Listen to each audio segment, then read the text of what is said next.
All right, so we added this foot, and if we take a look at it, we'll see that the bottom of the foot is just one large oval. And if we decide later on to add an armature and have this guy posing, that lack of flexibility on the bottom of the foot might be a problem. So let's take a look at this. One thing that I can do is that if I'm in vertex select mode, I can select a vertex. I can hold down Shift and select another vertex. And in this case, if I've selected vertices that are somewhat adjacent to each other on a mesh, I can then go ahead and push J to join them. And then I can just simply do that again. I can select another vertex, hold down Shift, J to join, and so forth.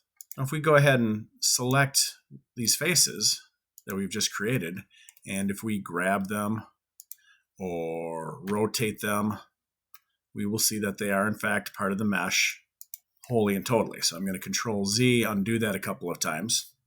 And then just to make sure you understand, if I try joining in some scenarios, it won't work. If I try to select a vertex over here, and I come over here, and I try pushing J, I'm going to get an error saying that it could not connect to the vertices.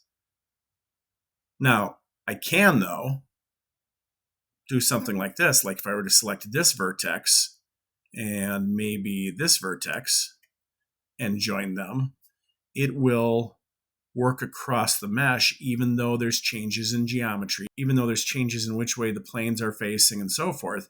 It will attempt to connect with the other vertex, and every time that it hits a new edge, it will create a new vertex to accommodate what it is trying to do. So it's a nice tool, well worth having in your arsenal if you are unfamiliar with it.